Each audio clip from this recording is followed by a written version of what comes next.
Hey, what's up, everyone? Dragging back again, here to tell you that you should be reading Berserk.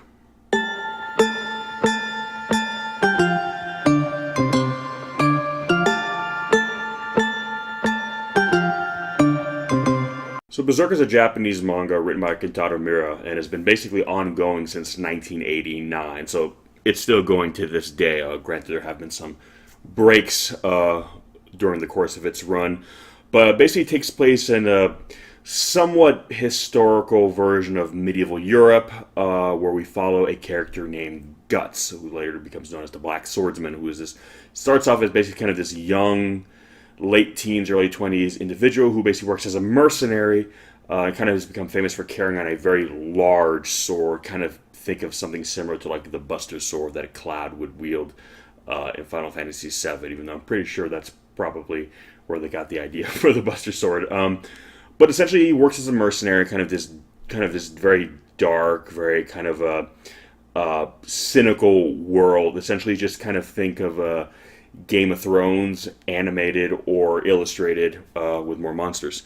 And basically joins a group called the Band of the Hawks, where a group of mercenaries falls in lines with them, and essentially after a period of time, after several years of kind of working with them, kind of develops a kinship with them, and then basically everything kind of goes to hell, literally, when their leader basically joins the side or kind of falls in line with this group of demons who are, if you guys ever seen Hellraiser, you'll kind of think of that kind of a visual. And from here on out, Guts basically kind of goes on this almost this quest for vengeance, and essentially it's a very right off the bat, if you're familiar with the manga or any of the kind of animated iterations of it, there have been several. You'll notice that it is a very, very graphic series. It's very, very gory. Basically, it's just murder, murder, rape, death, kill, murder, murder, rape, death, kill, and sometimes they'll switch up the order just for fun. But yeah, it's a very not for the faint of heart kind of story. There is no nothing is about this is light-hearted.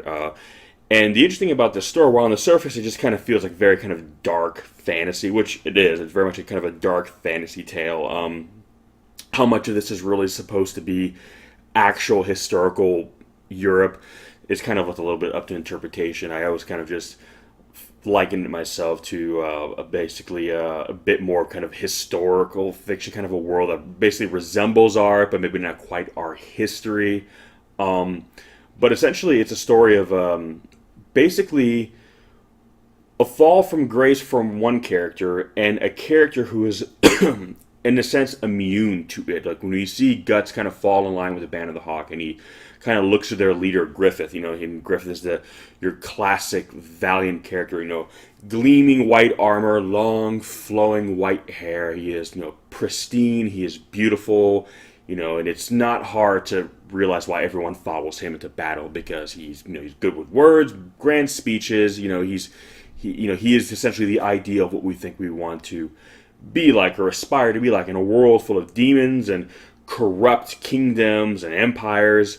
He is that which we feel will battle the darkness. He is the light. He is beautiful. He is grand. He is that which will drive away the dark forces in this world, only to, in essence, be corrupted by him when he is essentially knocked off a peg. When he suffers his first really major defeat, his whole kind of foundations begins to crumble around him, which kind of leads to a series of events that basically lead to his fall from grace. Whereas a character like Guts is very much a product of this reality. He is a part of the fabric of this world. He is kind of born from the darkness, if you will. Therefore, the darkness is already within him. He cannot really be corrupted, not because he is holier than thou, but because it's just, for him, a corrupt world of monsters and political people. For him, that's just Wednesday.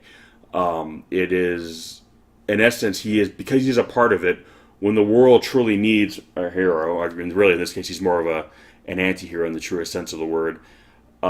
He is, in essence, the perfect individual for the job, because he is essentially immune to that which would corrupt good people, but he is imbued enough with his darkness where he can withstand it, understand it, and really go against it because he understands the nature of the thing. So it's a story of in a fallen world, essentially, you need someone who has essentially always lived their life at rock bottom, someone who has never kind of stood in the light, because they are really only at their best in that very kind of specific set of circumstances.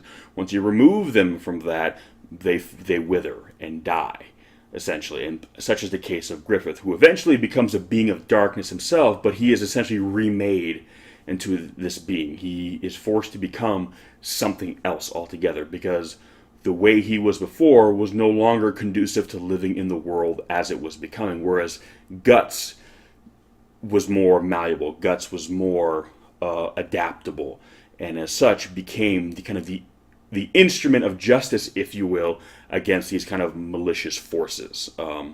So it's a story really about perhaps the sides of ourself that we do not like to cast a light upon. It's the parts of ourselves that we don't like to really acknowledge because we think it is the worst of us, when in actuality, everything that is a part of us is the result of who we are today. It makes up who we are. So even if it's something that we never acknowledge, we would still not be who we are, good or bad, without those darker parts of ourselves. And depending on the situation, it might be those parts of ourselves that we need to call upon. And it is essentially the strength of will to do just that. The character Guts essentially allows himself to become an engine of death, an instrument of destruction. And yes, speaking of Guts, he is behind me today. I figured it'd only be fitting to have the Black Swordsman himself joining me for this video.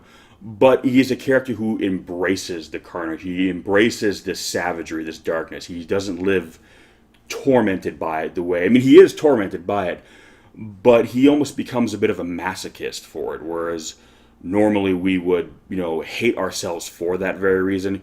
He very much embraces it. So yeah, it's really a story about not only the need to embrace the darker sides of ourselves, but the willingness to do so. So that's pretty much, for me, Berserk in a nutshell. And granted, the artwork, if you check it out, it's beautiful, it's gorgeous.